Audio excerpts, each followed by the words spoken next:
No sé si están enterados. En el nombre del Padre, y del Hijo, y del Espíritu Santo. Amén.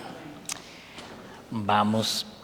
Hoy tenía un tema, pero lo cambié porque no sé si están enterados que esta mañana Israel invadió Líbano y al mediodía Irán disparó más de 180 misiles balísticos contra Israel, lo cual es como ya el punto de partida. Pero yo dije, ¿cómo explicar un poquito esto?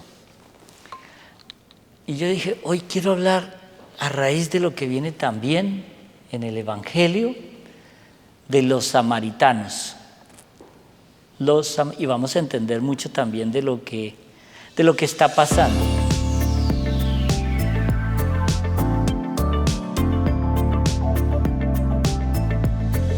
Como no les había dicho todavía, el tema de hoy es a raíz de lo que esta mañana Israel invade por tierra al Líbano y la respuesta de Irán mandando 180 misiles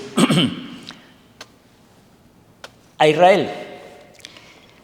Y yo dije, ¿qué tema puede hacer? En las lecturas que estamos viendo estamos hablando también de los samaritanos.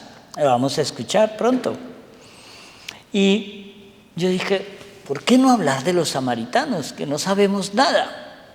Entonces, título del tema, los samaritanos. Hacia el año 928 a.C., estaba el rey Salomón, muere y su reino lo empieza a gobernar su hijo Roboam. Pero claro, ya Salomón había metido muchas cosas chuecas en el templo, ya Salomón había hecho cosas prohibidas al Señor y ya venían los profetas diciéndole, no haga eso, no haga eso, no haga eso, pero él no hizo caso a eso. Entonces, a la muerte de Salomón, Roboam quiso continuar con esos impuestos terribles que puso el rey Salomón para construir su palacio y el templo. Él no quitó. Entonces, Roboam le preguntó a los ancianos qué recomendaban y los ancianos le dijo, quite la carga de los impuestos porque el pueblo está inconforme. Y los jóvenes dijeron, ponga más impuestos que con eso se demostrará quién es el que manda. La conclusión es que las 10 tribus del norte deciden separarse del reino de Jerusalén. Entonces se separan, quedan las 10 tribus al norte y eso se va a llamar el reino de Israel y lo va a gobernar otro hijo de Salomón que se va a llamar Jeroboam. Y abajo va a estar Roboam. En las tribus de abajo va a estar la tribu de Benjamín y de Judá. Entonces, estas tribus se van a concentrar y entonces empiezan a gobernarse cada una como puede, pero el reino de Israel el rey dice, si nosotros vamos a rendir adoración en Jerusalén, en otras palabras, estamos exponiendo el reino del norte a que vaya cambiando. Muy fácil, vamos a cambiar eso. Vamos a hacer que en el monte Gerizim, donde Moisés decía que se debía adorar al Señor, ahí vamos a erigir un templo para que los del reino del norte vayan al monte Gerizim a adorar al Señor.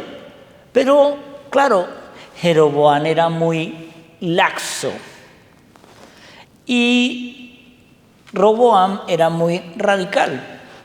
Entonces, más que radical, era sectario, que hay una diferencia ahí. Entonces, Jeroboam, para complacer a estos pueblos, ellos empiezan a tener unas tradiciones y los de abajo otras tradiciones. ¿Qué hacen los del reino del sur? Aceptan la escritura de la Torá, que es nuestro Pentateuco, Génesis, Éxodo, Levítico, Números y Deuteronomio, y aceptan los otros libros proféticos, históricos y sapienciales. los aceptan dentro, que algunos en la tradición de hoy se va a llamar Talmud, para otros las enseñanzas que da eso se llama la Tanakh, esos son ya complicaciones. Pero los del norte dicen no, solo Torah, solo aceptan los 5 libros, no más. Aquí vemos cómo se parece eso a nuestra historia de la división de la Iglesia Católica, cómo cuando el Enrique VIII decide separarse de la Iglesia Católica porque el Papa no le da el divorcio, él adopta la secta de Lutero con una Biblia que le corta unos libros, ¿cierto?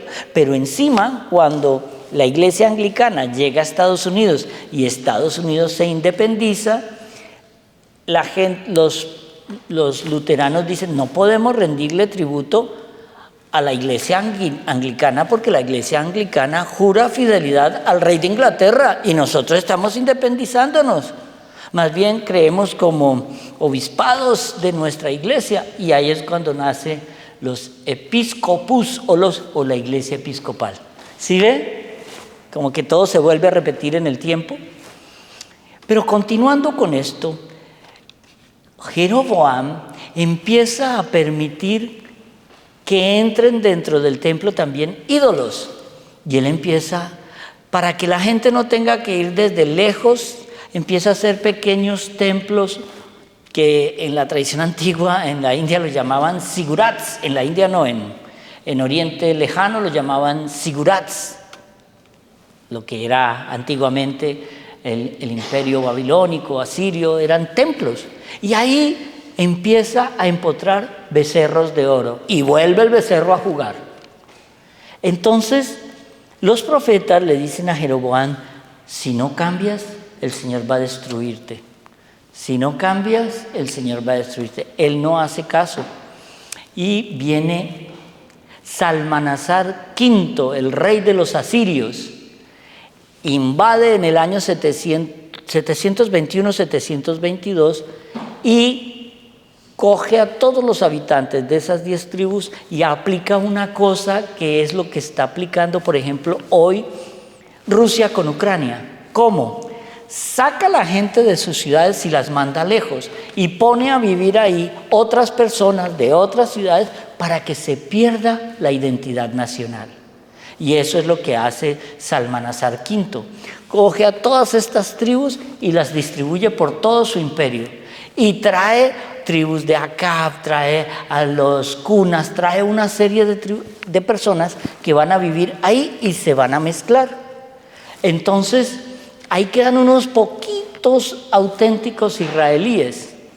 Pero durante este periodo que va a durar, el reino del norte dura unos 200 años, desde el 928 hasta el 721-22. Van a pasar otros 200 años y el reino de Jerusalén sigue aquí abajo. Estos ya han sido conquistados por los asirios. Muchas de esas tribus asirias o de ese imperio asirio es lo que corresponde hoy a Siria, parte del sur de lo que hoy es Turquía y parte de lo que corresponde a Irak. Entonces, se mueven las fichas. Cuando ustedes oigan medos, persas, estamos hablando del mismo país, Irán. Hoy, Irán. Así que la guerra viene desde allá. Pero claro, en el 586 a.C., el rey de los babilonios, Nabucodonosor I, invade el imperio asirio y acaba con ese imperio. Y un año más tarde, en el 586 a.C., su hijo Nabucodonosor II pide como impuestos al reino de Judá. Ellos se niegan, entonces entran a Jerusalén, destruyen el templo, lo queman, se llevan todas las vasijas para Babilonia y ahí van a vivir. Ustedes se acuerdan, yo he hablado mucho de un cuadro que se llama El festín de Baltasar. ¿Se acuerdan? ¿No? Es un cuadro donde está el hijo de Nabucodonosor celebrando un festín con las copas del templo de Jerusalén. Se llama El festín de Baltasar. Es un cuadro de piel por Rubens, si no estoy mal. Y en ese cuadro se ve el pavor del Baltasar viendo la pared, porque aparece una mano en la pared del palacio escribiendo en hebreo Neme Tekel Ufarsin. Que eso traen a Daniel, que era el profeta, que estaba en la cárcel, para que traduzca eso. Y él le dice: has sido pesado y has sido faltado en peso. Esta noche morirás. Entonces, él que era el duro aquí, viene. Babilonia es Irak, para que entiendan. Ur de Caldea queda a 80 kilómetros al sur de Bagdad. Y los medos o los persas es Irán. Irán, mediante el rey Ciro, invade a los babilonios. ¿Sí ven? En el 587 los babilonios acaban con los asirios. Y en el 580 y pico, más o menos, 82, el rey Ciro invade a los babilonios y mata al rey, mata a todo el mundo y ahí. Pero Ciro encuentra gracia con el profeta Daniel y lo saca de la prisión donde lo tenía, porque él había profetizado a Baltasar que el rey persa lo mataría, que ellos serían destruidos. Entonces es destruido y Ciro, al encontrar gracia, permite al pueblo judío que regrese a Israel a reconstruir el templo y volver a empezar en Jerusalén. Entonces ellos regresan, pero va a haber otra disputa otra vez. En esta zona del norte de Israel, los muy poquitos israelitas auténticos que quedaron, muy poquitos, se mezclaron con todos los pueblos traídos de lo que hoy es Turquía, del lejano oriente, de Chipre, del norte de África, y los acomodaron aquí. Entonces lo que hay ahí es un mestizaje cultural, religioso, político, es una mezcolanza. Entonces, había un remanente de los samaritanos que decían: es que queremos seguir al Señor. Entonces una comisión es mandada desde Samaria, que era la capital en ese momento, cuando dejan regresar a los judíos, al pueblo, a la tribu de Judá, para que les permitan ayudar a la reconstrucción del templo. Y entonces los sumos sacerdotes dicen: no, solo la tribu de Judá y la tribu de Benjamín son los que están permitidos en participar. Entonces ellos dicen: si no quieren nuestro dinero, déjenos ayudar con mano de obra. No, menos, ustedes no pueden estar aquí. Entonces los samaritanos les da tanta rabia que encima empiezan a bloquear la construcción del templo. Empiezan a bloquear y no dejan reconstruir el templo. Es mucho después que va a empezar esa reconstrucción. Esa historia se narra muy bien en los libros de Esdras y Nehemías. Entonces, al final esta zona, si ve, el mapa está aquí, ¿cierto? Esta zona del norte es Galilea, esta zona de la mitad es Samaria, esta zona del sur es Judea. Judea, ahí en el centro de Judea está Jerusalén. Pero miren lo curioso, ¿qué es Samaria hoy? Cisjordania, donde viven los palestinos. ¿Ha parado esa guerra alguna vez? No, es milenaria. Entonces, cuando ellos están aquí, forman el templo y hay un sacerdote que permite. Esdras lidera mucho ese regreso, Nehemías colabora también mucho en el regreso, pero va a durar esa reconstrucción muchos años y se reconstruye el segundo templo de Jerusalén. Cuando llega nuestro Señor Jesucristo, ¿se acuerdan la anécdota cuando Es que hay varias. En el Evangelio de Juan hay una anécdota cuando ellos vienen ya camino a Jerusalén, a la pasión del Señor, y están atravesando Samaria, y un pueblo de Samaria no les da cobijo, ni hotel, ni comida, por el sencillo hecho de que eran judíos. Es que la pelea entre samaritanos y judíos era brutal, era a muerte. Entonces, claro, en aquella época, pues, no existían hoteles, no existían, y tú no te dejaban entrar, tenías que dormir a la intemperie, expuesto a los animales salvajes, no había agua. Y es cuando Juan y Santiago, que eso es parte de lo de hoy, le dicen: Señor, ¿quieres que oremos y hagamos que baje fuego del cielo para que consuma a este pueblo? Y él le dice: no. El Señor los está educando y corrigiendo. ¿Por qué? Porque ellos, como judíos, conservaban en su corazón el odio por los samaritanos. Eso estaba ahí. Y de hecho, la parábola del buen samaritano la hace el Señor como una manera de darle una cachetada a los sumos sacerdotes y los levitas del templo. Porque en la parábola dice: y pasó un sumo sacerdote del templo y siguió de largo. Y en el otro dice: y vino uno de los levitas y siguió de largo. Y vino un samaritano, lo ayudó, lo curó y le pagó el hotel hasta que se mejorara. ¿Por qué ese odio? Miren esto, si ustedes me van a entender hoy, entre que Cuba, Estados Unidos. Cuando alguien cometía un delito en Jerusalén, inmediatamente corría y se refugiaba en Samaria. Allá no los podían tocar. Entonces era llamada la Samaria, en aquella época era llamada la tierra de los idólatras y delincuentes, porque allá se refugiaba el que no quería pagar impuestos, allá se refugiaba el que cometía un crimen. Era un refugio de delincuentes. Entonces eso le daba aún más rabia a los judíos. Y de hecho, cuando el Señor viene, y en la otra, ¿se acuerdan cuando cura a los 10 leprosos? Y le pregunta al leproso que regresa a darle gracias, le dice: ¿y dónde están los otros 9? ¿Solo tú has venido, samaritano?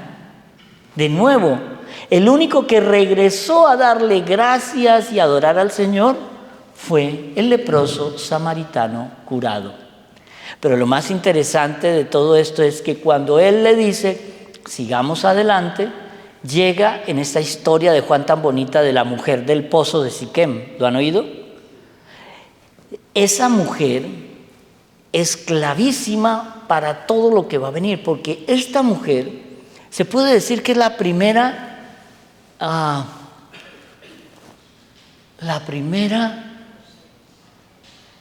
evangelizadora digital que hubo.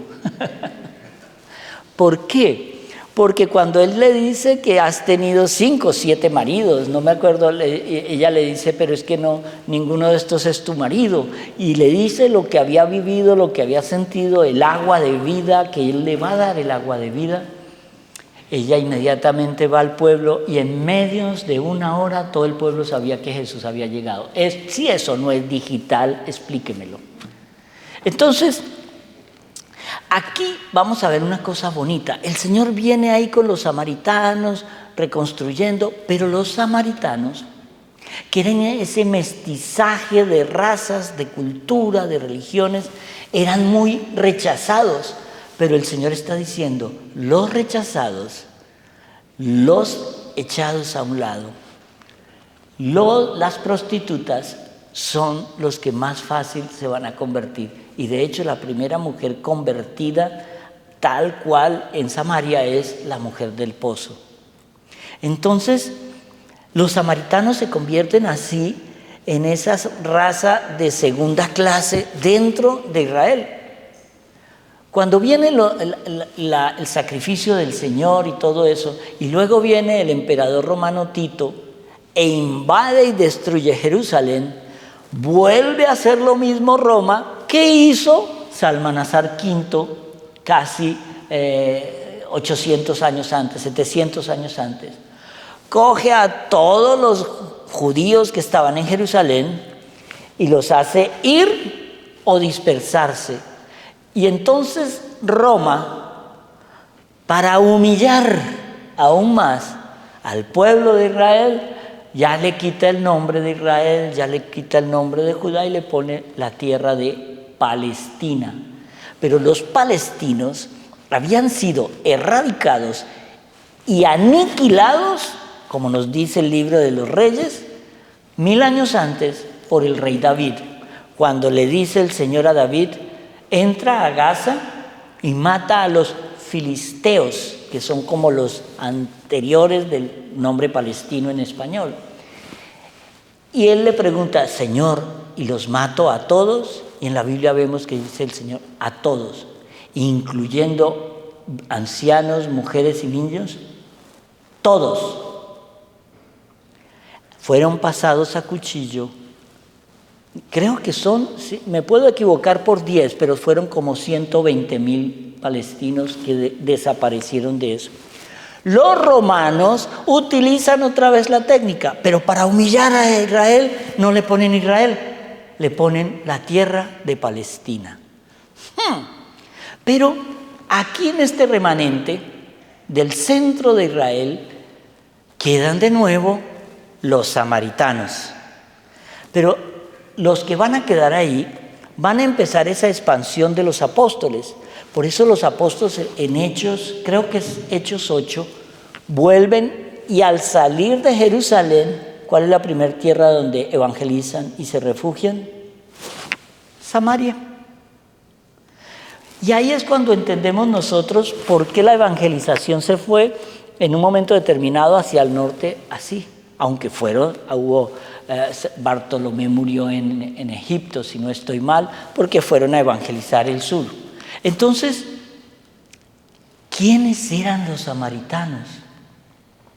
Los samaritanos somos nosotros, los paganos, los mestizos que tenemos una combinación de razas, apellidos, nombres, una combinación de creencias, de iglesia. Pero una enseñanza sí nos deja el Señor. Usted empieza a cambiar las leyes del Señor, a cambiar su palabra, y es la garantía de que esto se va a acabar. Cuando usted empieza a dominar todo esto, es la garantía de que hay algo que estás haciendo mal. Él puso un canon, él puso unas enseñanzas, él puso unos sacramentos. Sígalos. No se invente nada. No trate de cambiar lo que no tiene. ¿Por qué? Porque eso explica que muchas veces tengamos nosotros que escuchar tantas versiones cuando solo hay una versión. Ayer celebrábamos el día de San Jerónimo, el primer traductor de la Biblia del hebreo y del griego koiné, del hebreo al latín, porque el Antiguo Testamento estaba escrito en hebreo, y del griego koiné al latín, porque estaba escrito en griego koiné. ¿Eso qué nos dice hoy? Nos dice algo. Cuando nosotros vemos el mapa de Israel, vemos que es como una X, ¿cierto? Aquí está la Franja de Gaza, que es donde hoy está esto. Esta Franja de Gaza fue rehecha con inmigraciones ¿de dónde?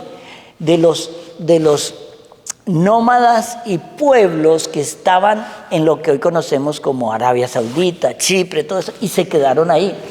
Cuando viene el Islam, impone esto a la fuerza, y es cuando el califa Omar conquista Jerusalén más o menos entre el siglo VII, VIII, no recuerdo exactamente el año, y es cuando él ve que el templo está destruido y entonces encima construye lo que hoy conocemos como el Domo de la Roca.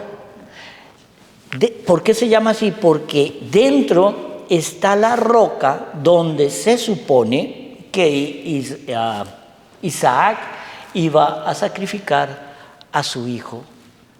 Y entonces,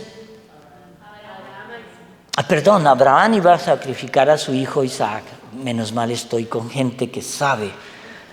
Entonces, y esa es la roca que ellos construyen encima porque dicen que desde ahí Mahoma partió hacia el cielo en un caballo. Pero bueno, hay que respetar todo. Entonces, hoy, cuando vemos que Israel vuelve a atacar al Líbano, oye, el Líbano, casi todo el Líbano, todo el sur del Líbano, era el Israel de la época de Salomón. Todo lo que hoy conocemos como el país de Jordania era Israel, eran las tribus de Zabulón y la tribu de Manasés. Eso era Israel. Es que el imperio de Israel fue muy grande en la época de Salomón. Él dominaba todo eso y todos los pueblos vecinos le daban tributo. Pero ahí nunca ha parado de haber guerra. Nunca. Ahí nunca ha parado hay temporaditas de paz. Pero lo que viene es feo. Ellos ya no se están asustando, ya se tiran a matar. Entonces, cuando vemos hoy que este pueblo del norte está peleando con la Israel y que este Israel está recibiendo ataques de los de Hamás, que es Gaza, pero al mismo tiempo ellos están aniquilando a la gente que está en Gaza y ahora están con Hezbollah, pero la gente no sabe que el Líbano tiene una gran mayoría cristiana, una gran población cristiana. Pero, ¿qué nos dice esto a nosotros hoy? Saber la historia de los samaritanos es entender muchas veces que el Señor salió al rescate de los samaritanos, porque dijo que de cualquier persona siempre podemos sacar algo bueno. Él ponía a estos samaritanos como ejemplo. ¿Por qué? Por el desprecio profundo de aquellos que creen tener la verdad absoluta cogida de un palo. Y el Señor nos dice, ojo, no creas eso, porque si tú crees eso, el día de mañana tú eres el primero en caer. Por eso nos tenemos que cuidar con la oración, nos tenemos que cuidar con la palabra del Señor y nos tenemos que cuidar sobre todo con la confianza en el Señor. Que el Señor los bendiga.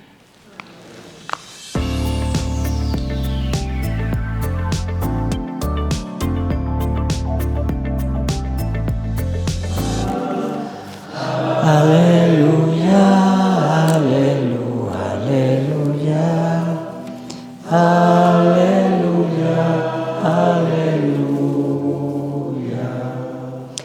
El Señor esté con vosotros. Lectura del Santo Evangelio según San Lucas.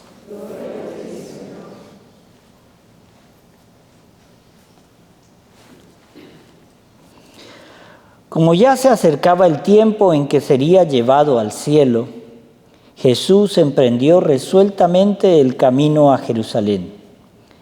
Había mandado mensajeros delante de él, los cuales, caminando, entraron en un pueblo samaritano para prepararle alojamiento. Pero los samaritanos no lo quisieron recibir porque iba a Jerusalén. Al ver esto, los discípulos Santiago y Juan le dijeron: Señor, ¿quieres que mandemos bajar fuego del cielo que los consuma?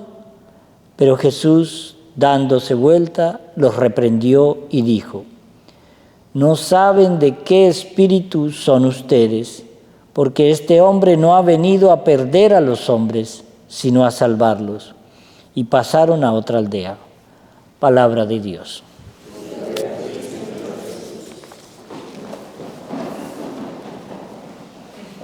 ¿Ustedes sí le pusieron atención a la primera lectura? Qué fuertes esas palabras de Job, ¿no? Después de ser el Bill Gates de la época, tener, creo que eran 4 o 5 esposas, tener 24 hijos más o menos, una cosa así, y ser el duro del paseo, pasa que en un día pierde a todos sus hijos, pierde todo su dinero, pierde las 4 esposas, esa parte yo creo que está un poquito contento, pero pierde sobre todo la salud, a él le da lepra y se convierte en un marginado, en un repudiado, en un pordiosero. Entonces, la enseñanza de aquí es, ¿cuál sería el grado de desesperación? Todo se lo echaba a él, pero él nunca despotricó contra Dios. Cuando yo oigo, sobre todo lo que tengo que hacer, esta queja eterna de ¿por qué esto le tiene que pasar a mi hija? ¿Por qué esto le tiene que pasar a mi hijo? ¿Por qué esto le tiene que pasar a mi hermano? Cuando es tan bueno, el cuestionar la voluntad de Dios ya es ir en contra de Dios. Él solo se echó a sí mismo todo, soy nada, porque obviamente él es humano y le duele y siente, pero nunca despotricó contra Dios. ¿Cómo lo recompensó el Señor? Le dio 10 veces todo lo que tenía. Todo. Y nuestra vida está llena. A nosotros, gracias a Dios, el Señor nos bendice. El Señor nos lleva de la mano. Pero cuando vengan las vicisitudes, entonces voy a cambiar de religión, voy a cambiar de creencias, me voy a hacer lavados espirituales con la bruja magola, o sencillamente confío. Confío. Esa es la enseñanza de hoy, la palabra más linda de Santa Teresita del Niño Jesús que hoy celebramos. Confianza. Y luego viene esta lectura que en la charla anterior ya les hablé de los samaritanos, no tengo que repetirla, pero miren esto, cuando se acercaba el tiempo en que sería llevado al cielo, él va desde Galilea hasta Jerusalén y tiene que pasar por Samaria. Y eso era una guerra a muerte, no le dan posada. Y Juan y Santiago les dicen los hijos del trueno, porque todo lo querían arreglar a las patadas, apague la luz, que baje fuego, acabe con eso y se acabe. ¿Cuántos de ustedes no han querido hacer eso con algunas personas? Esa se me opone, que baje fuego del cielo, la consuma, la aniquila. En días pasados hablábamos la diferencia entre el odio o el perdón entre un hombre y una mujer, ¿cierto? Un hombre, tú le haces algo y le dices, perdóname, y él en medio de las rabietas te perdona y vuelven a ser amigos, como los niños, que se agarran, lloran, chillan, pero a los 2 minutos están jugando de nuevo. No, la mujer quiere aniquilar, destruir, borrar del mapa, que no nadie sepa ni siquiera que tú exististe. Es Boanerges. ¿Sabe qué quiere decir Boanerges? Hijos del trueno. Santiago y Juan, hijos del trueno. Pero he ahí lo importante de la enseñanza de hoy, es el carácter. ¿Qué estoy haciendo con mi carácter? Y es cuando entra de nuevo Santa Teresita del Niño Jesús. Hay que cambiarlo. Y cuando más adelante vemos aquí que ellos, el Señor les dice, no saben de qué espíritu son ustedes, porque este hombre no ha venido a perder a los hombres, sino a salvarlos. ¿Cuál es el espíritu que hay en nosotros? ¿El espíritu de la soberbia o el espíritu del perdón? Entonces aparece en la historia Santa Teresita del Niño Jesús. Ella se llamaba Sor Teresa del Niño Jesús y de la Santa Faz. Nombre cortito. Entonces, ella muere a los 23, iba a cumplir 24 años y muere en 1897 con casi 24 años. Nunca, desde que entró, nunca salió del convento. Y es la patrona, junto a San Francisco Javier, de las misiones. San Francisco Javier fue... ¿Les he contado la historia de San Francisco Javier? ¿Tienen un par de horas? Es que es lindo porque San Francisco Javier es el que va hasta Japón y es el que funda una comunidad lindísima en una ciudad que va a jugar un papel importante en la historia, que se va a llamar Nagasaki. donde cayó la bomba atómica. Y es esa comunidad que él funda ahí, donde cae en el patio de esa iglesia, cae la bomba atómica. Pero los curas que estaban ahí estaban orando ante el Santísimo. La iglesia quedó en pie. A ninguno de los 6 curas que estaba ahí les pasó nada y alrededor murieron como 130,000 personas calcinadas. Cuando uno escucha la diferencia que hay ahí, es confianza en la protección del Señor. Confianza. Y entonces Santa Teresita del Niño Jesús es declarada a los 30 años, ya había sido beatificada y canonizada. Y luego, poco tiempo después es nombrada doctora de la Iglesia. ¿Alguien aquí ha leído Historia de un alma? Levante la mano. Ok. Tarea para mañana los que no la han leído. Mire, ese librito nos muestra algo muy lindo. ¿Cuáles son esos movimientos que ella tiene? Ella era menor de edad y como no la dejaban entrar al convento, mandó a pedir una autorización del Papa para que la dejaran entrar. Y solo así pudo entrar. Ella estuvo en el convento no más de 6 años, como 5 años y medio. Y todo el mundo alrededor de ella cambió. Pero no solamente eso es lo lindo. Los papás, el padre y la madre de Santa Teresita del Niño Jesús fueron canonizados también. Porque esta mañana oía unas palabras muy lindas de Fray Nelson que decía, con ellas se dan 3 posibilidades. Primero, es posible la santidad de uno mismo. Es posible la santidad de la familia y es necesaria la santidad para todos. La meta más grande, el sueño más grande del Señor con cada uno de nosotros es que seamos santos. Que seamos santos. Si no llevan el prefijo santa o santo, no entraremos en el reino de los cielos. Entonces Teresita va a dar los pasos. El primer paso es un amor apasionado por lo que se hace. Si usted no tiene una meta de amor, usted vive amargado. No importa dónde esté. No importa lo que haga ni cuánto tenga. Cuando no se tiene una meta concreta de un amor concreto. Y la meta más grande que quiere el Señor es el amor a Él. Él ya nos ama, solo quiere que le devolvamos una millonésima de ese amor. Y como le pasó a Job, ¿qué fue lo más importante en Job? El abandono, la confianza, saber que de ese problema salía, saber que el Señor le había mandado eso. Eso no quita que le duela, eso no quita que sufra, pero confía en el Señor. Y él dijo, si Él me lo dio, Él me lo quitó. Eso es todo. Si el Señor te da la vida, pues el Señor la reclama. Entonces, esta es la última parte, la confianza plena. Pero la confianza plena se da en Job, ¿cuándo? Cuando él reconoce su nada, su humildad. No soy capaz sin Dios de nada. Con Dios lo puedo todo. Sin Dios no soy nada. Entonces, entender eso es cuando Santa Teresita nos enseña una frase que me encantó.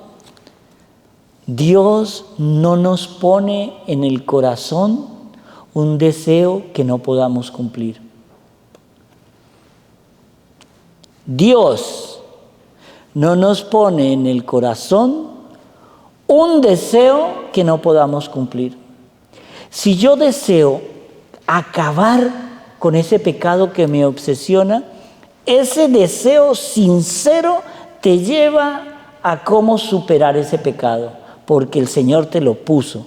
Un deseo malo no lo pone Dios, pero un deseo bueno de alcanzar la santidad, el Señor te da las herramientas para salir.